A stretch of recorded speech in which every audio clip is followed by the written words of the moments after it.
Hey guys, so I've got the timing mechanism set up on the two camshafts, but I had to remove it from the engine stand so I can put the flywheel on so I can pin it to set the timing. So before we do that, we need to install our seal, install our magnetic wheel and our sensor, and then put the flywheel on. And then after that, we're going to try to mount it back to the engine stand. Okay, so let's go ahead and get the seal on.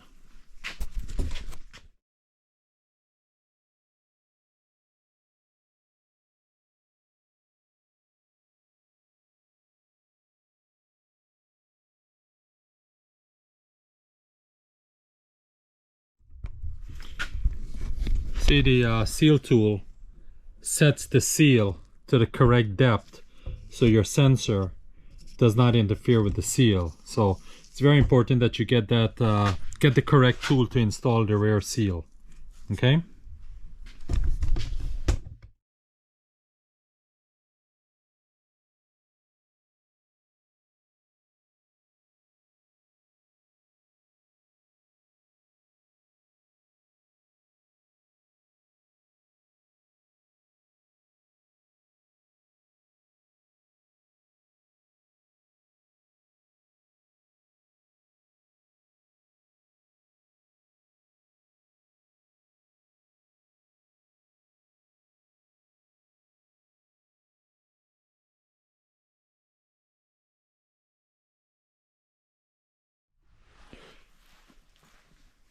Welcome back here to the continued build of the N55, serial number 1227701.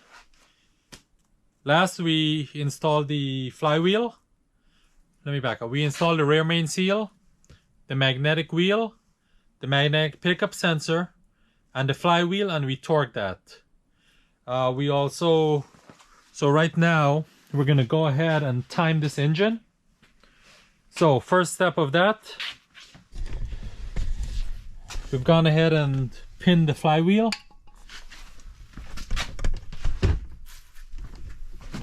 Flywheel is pinned. You can see from the back side here, flywheels came through and it's locked. So this is locked at top dead center. Also note that you know, when you're at top dead center, your dowel pin hole on your crankshaft is pointing straight up. Okay, so we locked our flywheel. Now we're going to orientate our camshafts. Both of our camshafts, we've got the QR code pointing up. Okay. On the intake camshaft, your lobe is pointing in this direction. Okay, this is pointing in this direction.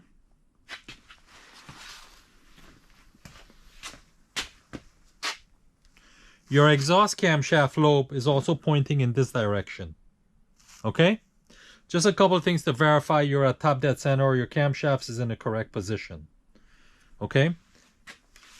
Let's take a shot there. You can see how the lobe is pointing. Okay? Next, we're going to go ahead and install the top tool.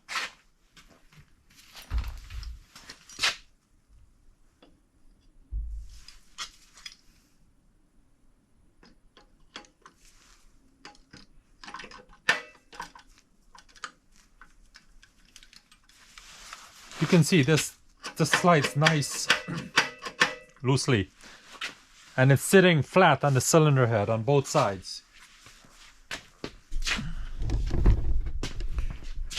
You want to make sure that you're sitting flat, no gaps.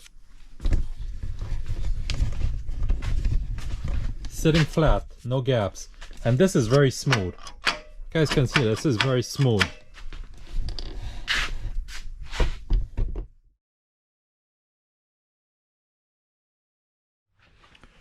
All right, before we get too far, we've got to install our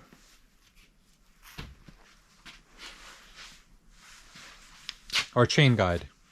Okay.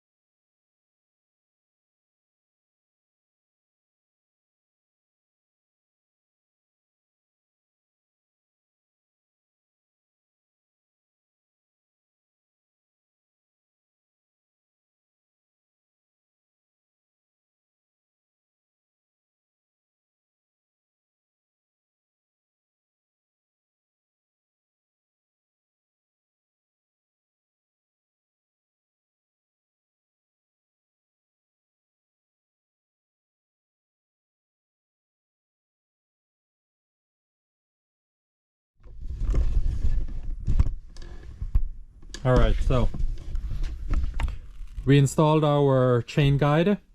It's loose. I haven't torqued it up yet until I tighten these up and I adjust the tensioner. Then I'm going to tighten this up.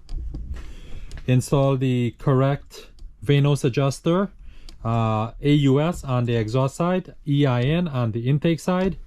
Impulse wheels, these are identical, right? So you've got the, you're gonna have to align these with the fixture. I'll do that in a minute. Install the adjuster, the chain adjuster here, just loosely, just inside there. Okay. All right, like I said, these are loose.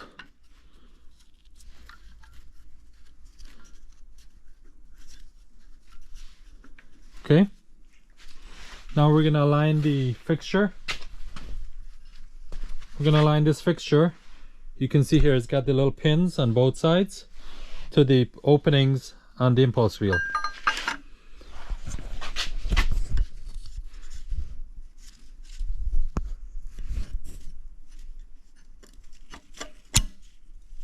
That one snaps in there.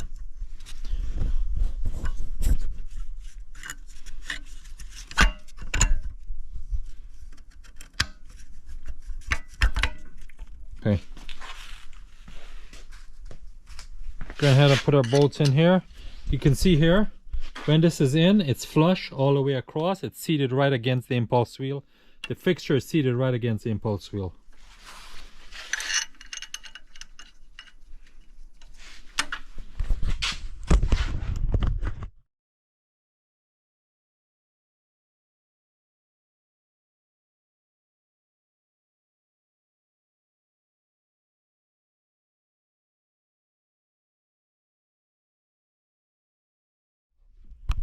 Alright, so I've just tensioned this to approximately 1 Newton meter. Spec calls for 0.6, but I used my snap-on torque wrench, my Dallas torque wrench, and got it to 1 Newton meter.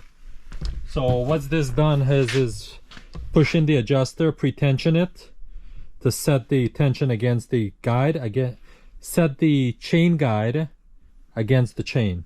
Okay.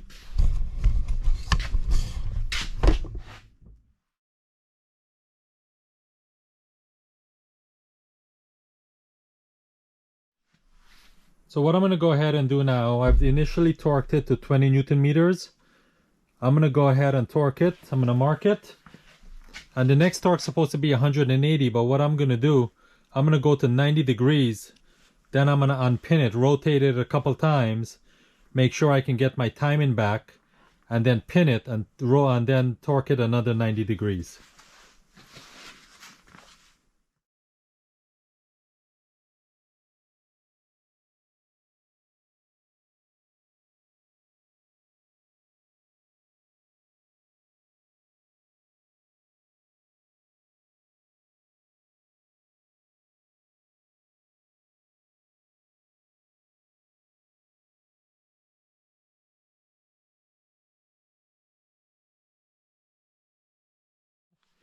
We're already almost finished with this build here. This is getting pretty close to be completed. You guys recalled we installed all camshafts, eccentric shafts. We just wrapping up timing the engine, torquing these bolts 180 degrees. Installed our camshaft adjusters with a new washer. Rotated the engine a few times and put the timing jig back on and confirmed we're still on time. Still got my pin installed in here. Since then I've installed the oil filter housing with a new gasket. Torqued these bolts down to 22 Newton meters. We've got a new filter inside here. Oh wow. Got a brand new filter. Install that. New gaskets, new O-rings.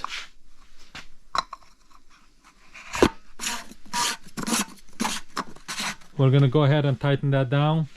We still got the oil cooler that hooks onto the front here, so depending on the design you may If you got a different style N55 housing, you can take this off and put that one on, or you can just put your oil cooler on the front here. This is, like you guys recall, this is the older style N55 prior to 2011 or up to 2011. It's got the older style head, so this engine will go into that type of a vehicle. Okay. So the next step, what I want to go ahead and do, what's part of this build, is install the eccentric motor. So in order to do that, we've got to be able to lock the camshaft, make sure that it's in a position that we can get the motor in, and then engage the camshaft to the worm gear of the motor, and then make sure that our stops are correctly placed in relation to the camshaft, and then lastly install our oil spray nozzle on number 3. All right, so let's get to that. We'll go step by step on that one here. We got a wrench here. We want to lift the eccentric shaft up and remove our minimum stop bolting here. Right, you've got a minimum and a maximum.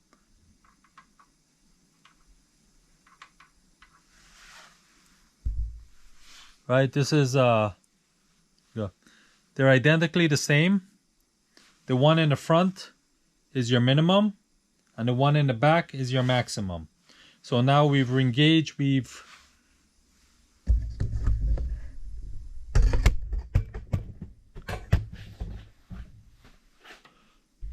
me make sure this has got a little spring force to it.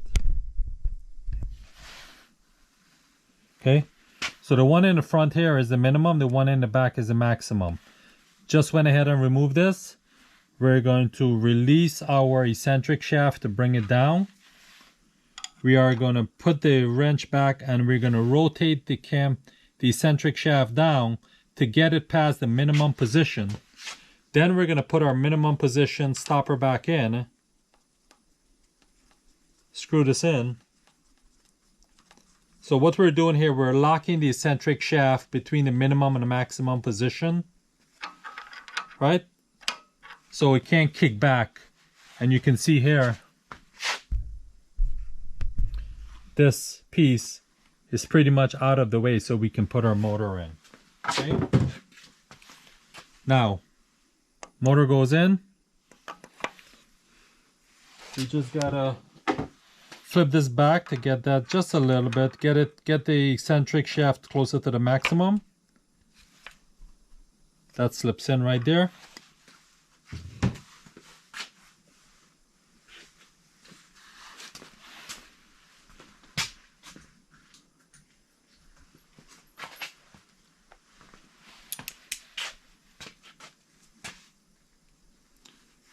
Secure this with our bolts.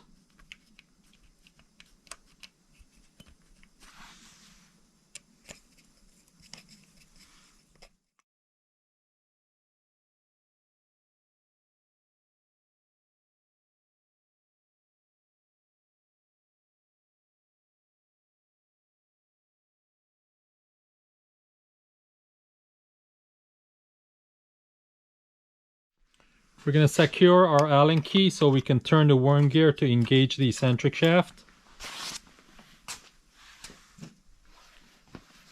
So we're going to have to turn this eccentric shaft to engage the worm gear now. Okay. First thing, engage, get control of our eccentric shaft with our flat on our wrench. Remove our minimum stopper.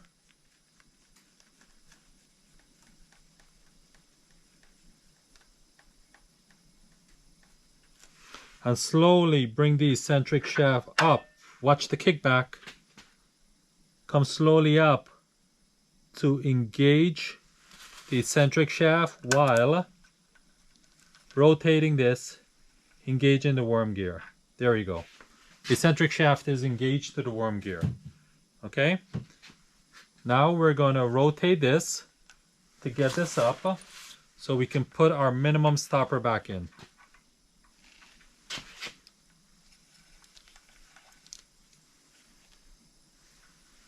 Keep hold of this because sometimes the force of the eccentric shaft can push and unwind the worm gear.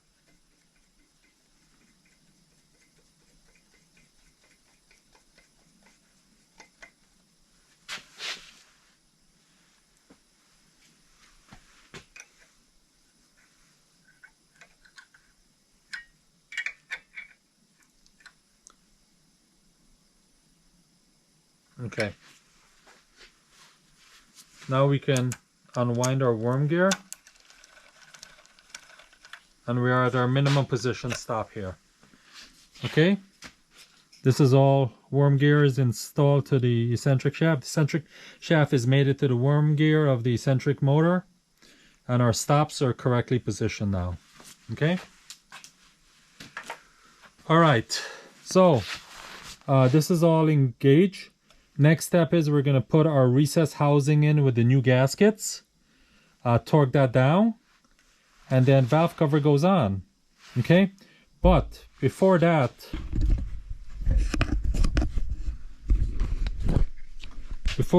we want to take one final look at the engagement of all the rockers on top of the valve. Make sure that they're correctly positioned. So the rockers are fairly slotted into the valve head. Make sure that's the case for all of the valves on the intake side. And all that looks pretty good, because once you put the spark plug housings on, you can't see this. Okay. Now we're going to go on this side and we're going to make sure that all our rockers are fairly seated here. Our rockers here are seated inside our lifters, right? That it's seated nice and flush into it. And they all look pretty good and seated. We're going to take a look at our drag rollers. Make sure that they're straight.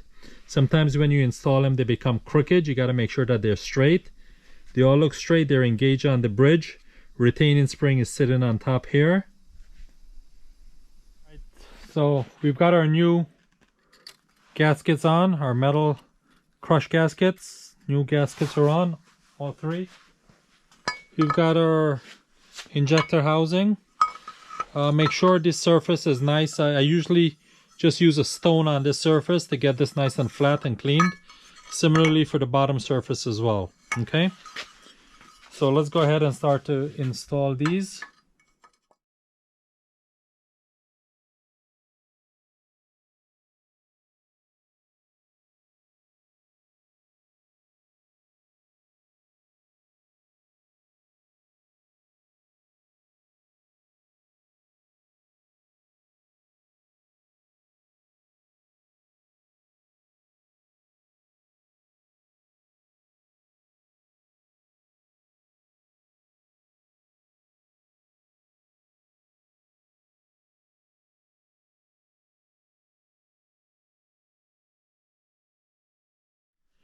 Last step, we need to install our spray nozzle right here. Okay.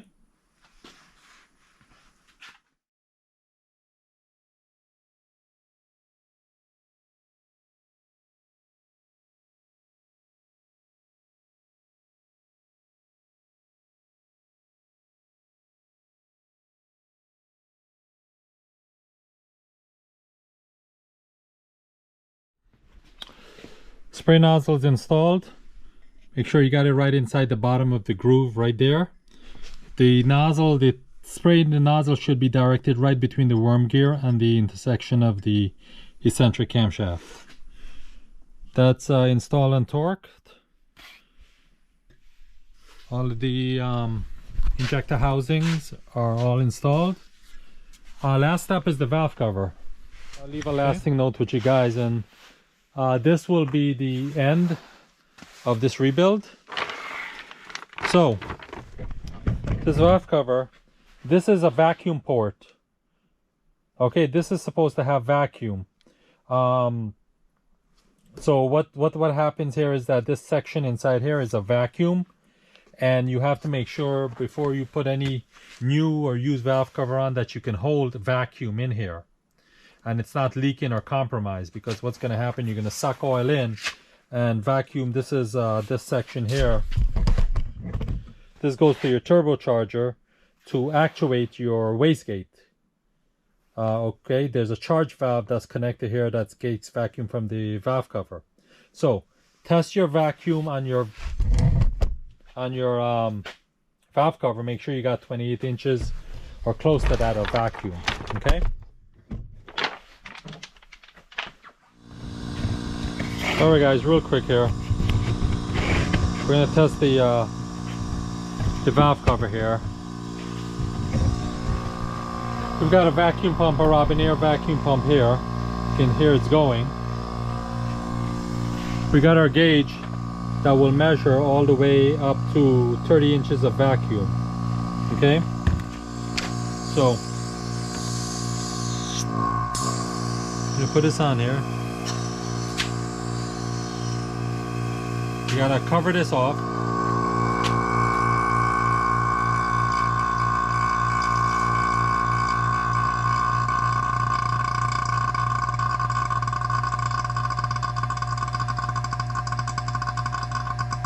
We're about 28 inches of vacuum.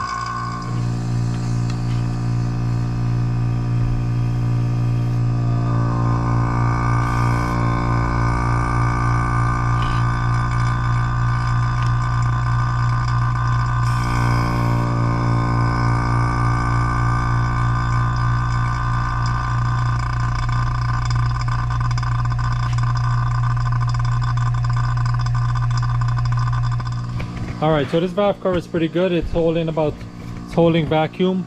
I think your engine just goes up to like maybe 20 inches of vacuum. This is good all the way up to 28 inches of vacuum. So you gotta get a new valve cover gasket on and we'll be good to go. Alright, so this is the end of the rebuild on this engine here. You guys, this engine is going to be going into 535i. You guys can follow me on that build of the installation of this engine into this 535xi right here.